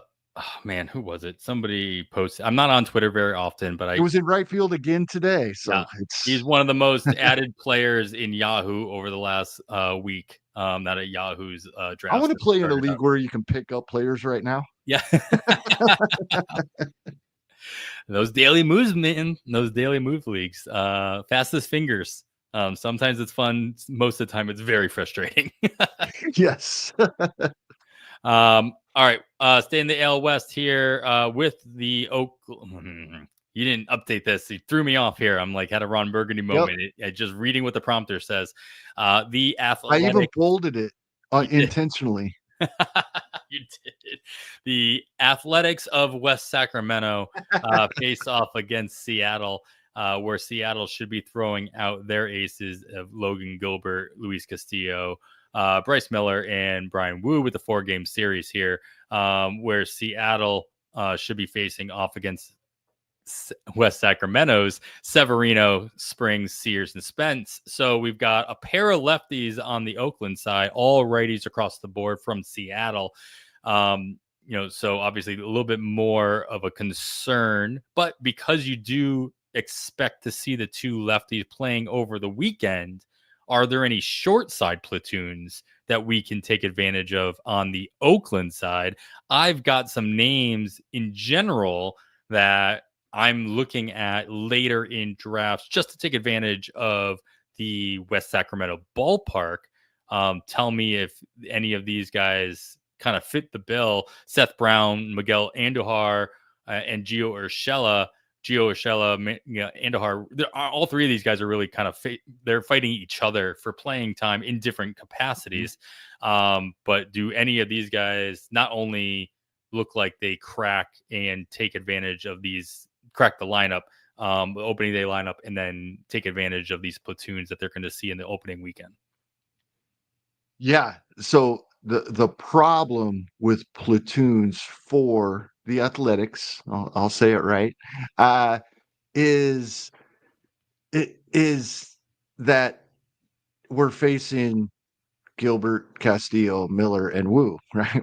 They're really good pitchers, so that's a problem. But Soderstrom you mentioned, I'd also add Seth Brown as well. It still looks like he's the starting left fielder, at least on that side of a platoon for right now.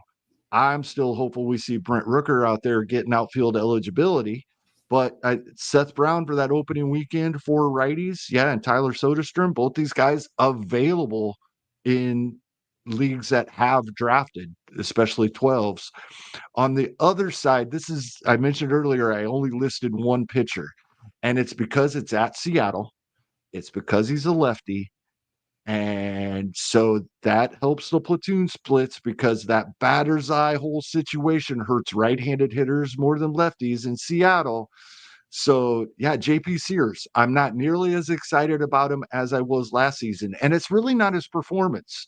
I know it was up and down, but there was value in JP Sears did when you were playing matchups.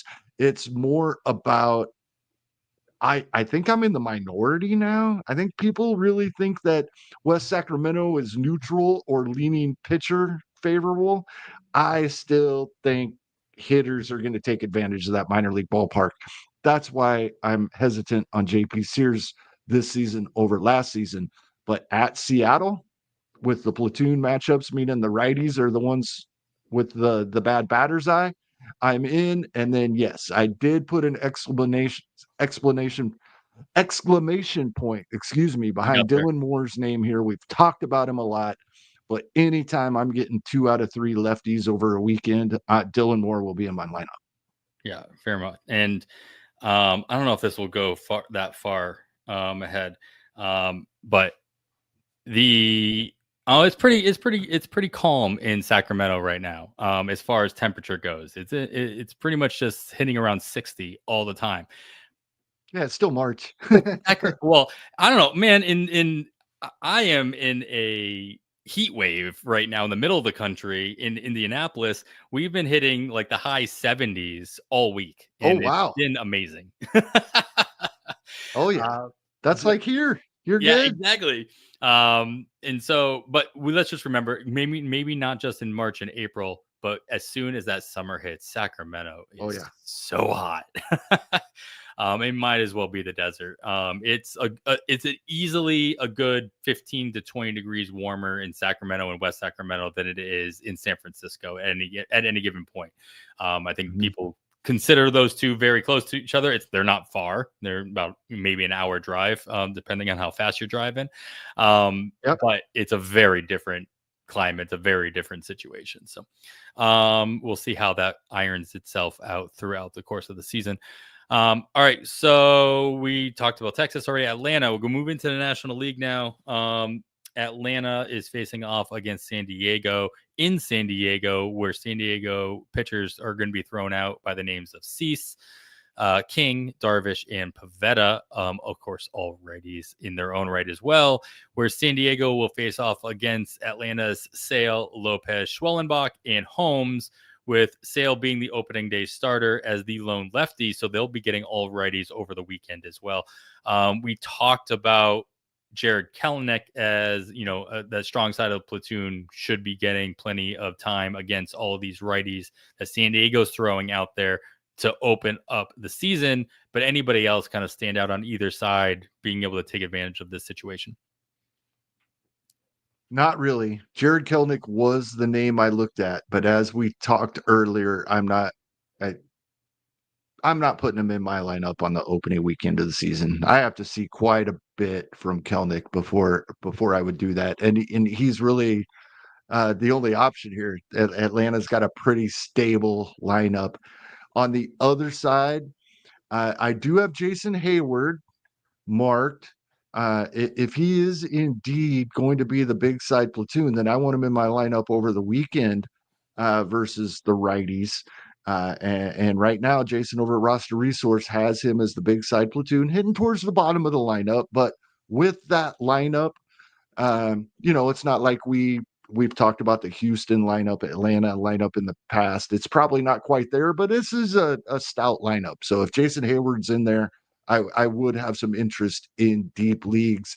They have Connor Joe as his platoon partner. I'm not so sure about that, but if that is the case, he would be an option for that Thursday night. However, this is when I I have to remind myself to pull back a little bit and not be looking at just the handedness of the pitcher. And it's Chris Sale. Mhm. So I'm not running out to go throw guys in Yeah, my sure. lineup versus Chris Sale, right? But Fair. but it is options in deep leagues. And then if we have listeners that are in mono leagues, then these guys definitely are in play. Yeah, fair enough. All right, we move down into the AL East deeper. Miami faces off against the Pittsburgh Pirates, where the Pirates, of course, will throw out Skeens as their opening day starter, followed by Keller, Jones, and Heaney, expected with Heaney being the only lefty here. So all righties on that side as well. Miami should be throwing out, excuse me, should be throwing out Alcantara. They already said that he's going to be opening roster, so it's not should be. He is the opening day starter for the Miami Marlins. Followed by a mix of Ryan Weathers, Cabrera, and Myers. Fun stat as I was looking up players to consider. The only pitcher that Miami is the only pitcher being drafted in the top 300 of drafts going into in March drafts has been Alcantara. So Ryan Weathers is a close behind at 315 ADP based on the March drafts that I looked at. But yeah, it's always fun to kind of see like the trends of like a particular team not getting players drafted or at a certain position, especially generally as a pitcher. Ryan Weathers seems to really be I don't say the darling, but the one that's really getting a lot more hype in the last 2 or 3 days or weeks as spring training moves along, and he's showing some fun things in spring training and has had ultimately a pretty good season last season when it's all said and done. But he's the only lefty here going out there on either side. Besides Heaney on the other side of the ball. So overall thoughts on Ryan Weathers as the apparent number 2 in this rotation, being the actual breakout that I think a lot of people are talking about. And then, overall, are there any hitters that we can take a look at from both sides of the ball? I'm in on the Ryan Weathers hype at this price. I mean, if it goes up too much, maybe I'd start pumping the brakes. But we did see a drastic improvement, at least in the results numbers in 2024. Got that ERA under 4. It had never been under 5 in the past. And and the X stats are down there. Not great, but down around 4, right? A FIP 4.11, xERA 4.20. That's getting down to where you start diving and looking.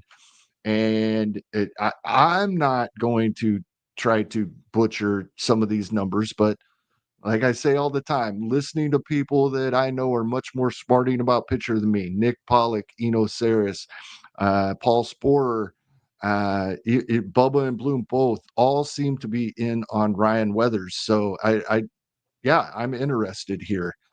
That and I think in general, over the past several seasons, all of us at Fantasy Players were interested in any Miami Marlins pitcher. Fair. And due to injury and underperformance by some, we've kind of shied away from that. But, Edward Cabrera is still 26 years old. He will be 27 soon. Max Meyer, 3 years ago, this guy was being drafted 150 picks ahead of where he's being drafted now, and he had never thrown a pitch in professional baseball, right?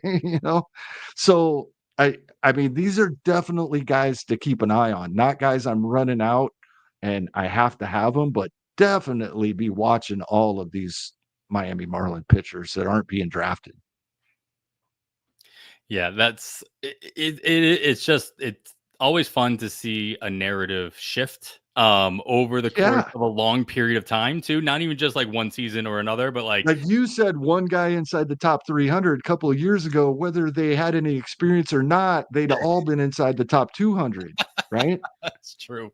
Fair enough. It's like you completely get blinded by the fact that it's not a good team and the wins are going to be hard to come by, but because they had so much success bringing up all these players that they are going to find a way. And now it's just almost like the shine is gone. And you can kind of see through and then really take advantage or really look at what opportunity actually sits in front of you. All right, so we'll move on to the Philadelphia Phillies. They face off against the Washington Nationals in Washington, where Washington will be throwing out Mackenzie Gore to start us off. And then they followed by a righty-lefty split of Irvin and Parker, whereas the Phillies should be throwing out Zach Wheeler to start it off, followed by Sanchez and Nola, also splitting the lefty-righty split. How these guys line up is really doesn't really matter as far as lefty or righty, but knowing that most likely we're going to see a split over the weekend, and we'll only have the two Exactly. For this team so that they have the Friday off today. The name I brought up earlier that I found interesting from the Washington side. It's kind of player that can have value whether or not he's starting or not is Nasim Nunez, who is, as I mentioned, has the 7 stolen bases out of 8 attempts in spring training, leading spring training in that category. He's also Rule 5 pick. So, he's probably, he's having some success in spring training. He hasn't kicked himself off the roster in that regard. So if he's on the roster, he's going to be, he's going to be on the roster. He's going to be playing. Again, he's the type of player that he doesn't have a starting role per se, but you're getting him 4 stolen bases. You can take advantage of that over this weekend, regardless of what the handedness of the pitchers are on the mound to start the game. So that's one name that kind of stood out to me. The other one in the Philadelphia side was Edmundo Sosa, just because he's got so much eligibility and he's looking to add some outfield reps in spring training, and he could become a center field option for the Phillies as a backup to Rojas out there. It's pretty much Rojas' only real center field option that they have. Sosa really hasn't played center field ever. But if he can, not make a fool of himself out there, he could gain that 4th eligibility moving throughout the course of the season. So always going to be hard to really focus on any of these players for this kind of an opening day weekend where they only have 2 games and they're splitting the handedness. So unless it's one of your all-stars that's going to play no matter what, of course, you're probably considering getting some coverage for them. But anything else stand out for you with these matchups? Nope, you nailed it. For either of these teams, the 2 names that I put both for Philadelphia versus Washington, that's due to facing the lefty on Thursday, because one lefty, one righty over the weekend, like you said, you're even considering sitting superstars if you have coverage for that. Mm-hmm. But Sosa, who you mentioned, and Rojas, who you also mentioned, is the only 2 players from either of these teams that I jotted down this could affect very much. Mm-hmm. At least that I would have interest in. Yeah, especially for this opening day weekend. All right, now the fun one, the Cubs face off against, of course, the Dodgers in Tokyo for those 2 games. But for opening day weekend, they're playing Arizona in Arizona. Shout out to my coworker, Andrew, who will be at probably that Thursday game. It's just one of those fun little situations where he gets to go down to Arizona for spring training and get to see a spring training game and then an opening day game in the same 2 or 3 day stretch. So hopefully he does get to see Corbin Burns for Arizona. I know he was a big signing, but did they announce an opening day starter as Arizona? My knowledge, that has not been announced. That I kind of assume it's going to be Gallen just because he's been there. He's the kind of a semi face of that franchise at this point. but I would understand. It really doesn't matter for the purposes of what we're talking about. It's going to be either Gallen or Burns. They're both righties. So for the splits conversation, it doesn't really make a big difference. Then we have Kelly and Rodriguez, the sole lefty that they'll probably throw out at some point over the weekend for Arizona. And the Cubs throwing out, who knows? Right. Same situation as the Dodgers. Yeah. Right. So we don't know if they'll reset. It's 9 days, but there's travel. There's a couple more spring training games that I would typically, well, I started to assume that they would just reset. Well, then I realized with the travel and maybe these guys need to pitch. Emoniga is going to pitch on Tuesday. His 6 days off means he would pitch the following Monday, which means he's not available on stateside opening night. Right. Right? Maybe, or they just let him throw a bullpen in there and then he's out there again on Thursday. It's 9 days, so he could do it. But I don't know how they will handle that. But yeah, it's just the Cubs side of this. The Cubs even have an extra game than the Dodgers, right? So that's why it's even a bonus, an extra bonus. I'm trying to find Cubs that might get in there. And then the two biggest ones for me are John Birdie and Vidal Brujan. One or the other is going to be in there all in each of those 6 games. Mm-hmm. Sometimes maybe both of them. And for other teams that over the 4-day opening weekend, we're at most getting 3 games from, we're getting up to 6 from these guys. And we'll know about 2 of those games before we have to make that decision. So yeah, I'm just so big on these Cubs backups, especially either Bertie or Brujan. I did have the choice in a draft and I chose Birdie. That may just because that's who Jason has listed on roster resource, but I kind of think that he is the guy that will get a little more playing time than Brujan.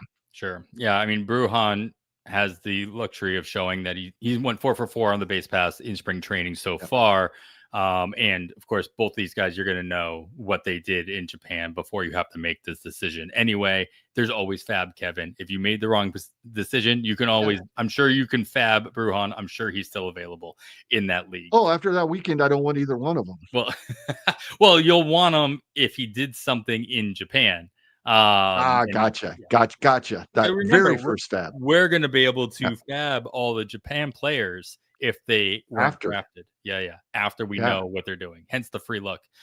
Cool. Yeah. Brujan being one of the guys that I had on my list as well for that exact reason. All right. Cincinnati, we mentioned they're playing against San Francisco, where San Francisco should be throwing out a pair of righties and a lefty, but that righty-lefty split should come over the weekend. Logan Webb starting us off, Justin Verlander and Robbie Ray probably being the 2-3 there.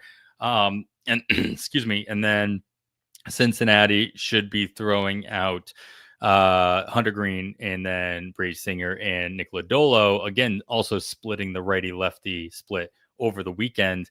Granted, it's in Cincinnati, but it's 2 teams that play matchups, so there's not going to be players that are available. Now, if you haven't drafted yet, you're drafting the superstars from these teams. Sure, you're probably not worried about it playing them because they're probably starting both games. You're getting 2 out of 3, but as many matchups as both of these teams play, their bench players that we would be looking at and looking for a matchup, they're all out of play with one lefty, one righty in what for other teams is a 3-game weekend.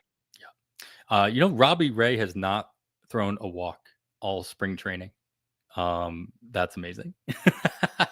Walks are that stat that is amazing. That's one of the stats that you can look at in spring training and actually, maybe hold your hat on a little bit is walk rate, or at least walks in general. My problem with Robbie Ray over the years was where he was drafted too. Sure. I did draft Robbie Ray last season in my main event, knowing he was being dropped. It was my last round pick. But where you can get him now. Yeah, I have interest. I just didn't like him when he was like a 3-4 turn guy. Fair, fair.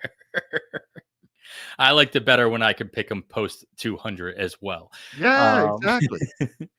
all right, we're getting down to the final bits here. Let's see. We head up. I think that might. I We think we might have got them all. got them all. I gotta ask Yeah. you the one name that you didn't put on here that you're probably getting mad at me for even mentioning it because I saw you mention it in the Discord. Tampa Bay looks like they are stretching out Joe Boyle as being a starter through a lot of pitchers in his last outing and looked pretty good doing it. Do you think he gets in that opening weekend, even as like a large, like, because Tampa Bay will do this regardless, a bullpen day in general, or do you think we don't see him until the first full week of the season? I don't think we see him that opening weekend. McClanahan, Bradley, Pepio, Mhm. that's pretty good. Zach Littell had a injury concern, I believe, a couple of days ago, but I think Roster Resource still has him in there. And then Shane Boz, Drew Rasmussen, both making their way back from injuries as well. We talked about Joe Boyle early in the offseason. I think I talked about how Eno Saris and Trevor May were both just really talking him up if he can ever get any type of command. So when he gets traded to Tampa Bay, that's a plus in my Sure. mind. And then now, what we've seen from him in spring training, and I talked about Dustin May earlier. What Joe Boyle has done this spring looks as nasty or even nastier than Dustin May. Hmm.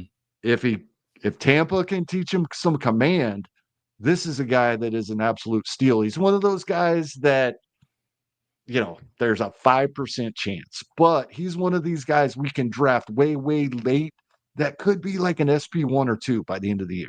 Right. That's the kind of things He he's has the showing us. stuff. He needs command. Yeah, yeah. Simple as that. It's just that simple. It's that easy. Just find it. Just find it somewhere.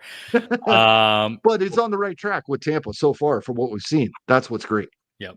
Another name, the last name I'll throw out here that kind of stood out to me. I don't think he'll end up making the opening day roster, but he hasn't been sent down yet. And he's having a great spring. Is prospect Robert Hassel III over in Washington, trying to fight his way into the outfield to join that young crew that's building itself back up. Thoughts on stashing a guy like Hassel, who, even if he doesn't start in the season because of the spring that he's having, could surprise us. They could surprise us and just get him into the opening day roster. And even if he doesn't, do you think he just comes up early in the season based on how well he did in the spring? Yeah, I think that's what we see. And this has me a little worried. I've talked a lot this offseason about how confident I am that Jacob Young will have an everyday playing spot all season. But if James Wood and Dylan Cruz hit the ground running and are having good years and Hassel forces his way in, then that's Jacob Young's spot that he'd be taking. So I am a little worried there. I don't see all of that coming to fruition. Cruz and Wood both playing exceptionally. Every all four of them, including Young and Hassel, all four of them staying completely healthy. That's a lot to go right for Hassel, but he is 100% worth keeping an eye on. I do not think he breaks camp with the major league roster. Yeah, I mean, not that a lot of us talk about this, but we don't actually have this much flexibility in our drafts. But he's the type of guy that you draft and then you drop after the Mhm. first bad period, just so he is available early if you're watching him and nobody else is, type of thing. And maybe Right. you can get him a week early, but that's easier said than done. Just because there's so many things that you need to be doing during your drafts, and only so many little wasted draft picks you can actually make, especially in a league where you don't have IL spots or you don't have a very deep bench. So something more to keep in mind. Kevin, This was a lot of fun. It was nice to get our last non-fab episode just at the 2-hour mark. Where how leave us up as you planned your trip to Vegas. Funnily enough, I will be also going to Vegas, and we will be ships in the night. But I'm going for different reasons this year. What can you leave us with as you head into your main event and your other drafts? Yeah, I just want to drive home everything we've talked about this entire episode. Sounds really nitpicky. We're talking about drafting guys to play them for one night, and then we'll drop them and pick somebody else up. And then this opening weekend, there are more 2-game series than any other weekend of the series. So throughout the rest of the season, there's not as much to look at as there is this opening weekend when we're doing this. But if we keep up on this, right? Just that Thursday night, one night, a guy in your lineup. If two or three, if you have 2 or 3 Tampa or Colorado players, or guys on the wrong side of a platoon, especially the teams that are going to throw a lefty out there on opening night, you might be losing at bats opening night of the season, right? And if you 2 or 3 spots, that's 10 at bats. Over the weekend, you can save 10 more by playing platoon matchups, right? There are over 50 lineup days in an NFBC season because we split them in half, right? 27 weeks, but we lose 2 half weeks. We have 52 hitter scoring periods. That's over 500 at bats. If you, right, we talk about this a lot. How much do you want to pay attention to your team? How much work are you willing to put in toward the maintenance and taking that into account when you draft players? Well, regardless of how you draft players, if you're willing to do that on a weekly basis, and it takes planning ahead because you can't just wait and do it when you're setting your lineup. You don't have the players to do it. You have to plan ahead and fab for it as well. You get an entire extra player worth of at bats by the end of the season if you're willing to do it. Yeah. I mean, that's the key phrase. And right I there. already have an extra player because I'm drafting Now, 2 those top catchers. So now I'm looking at 1,000 at bats more than my opponents if I'm willing to do this and they're not. That's what I'm getting at here for anybody that, because it's easy. It's opening weekend. I don't have to worry about it. It's You half make a up week. for it. I'm not worrying about it this weekend.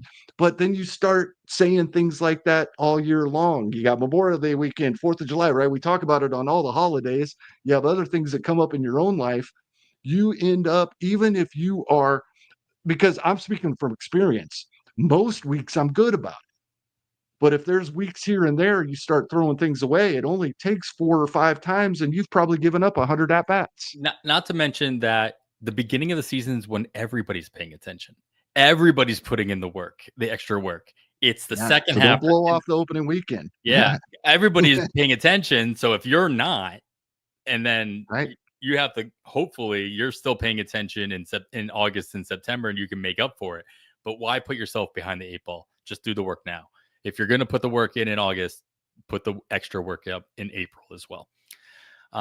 Kevin, that was awesome. Thank you so much. But that was fun. I knew it was going to be a long one, but it was fun. And there were names on this list we didn't even get to. We skipped some stuff. Yeah. I'm sure we'll talk about them next week as we talk about who we are. Yeah, next week. Basically, this was a precursor for next week because now we've talked about this. We can say, we told you last week, this is why we're picking this guy up this weekend. Right? So it'll be a short episode is what you're saying. Yeah. Go see the last episode. Think that now. Yeah. All right. Well, after all that and everything else, that is going to do it for episode 205 of On the Wire. I am Adam Howe on behalf of Kevin Hastings. Thanks for listening, and we bid you goodbye.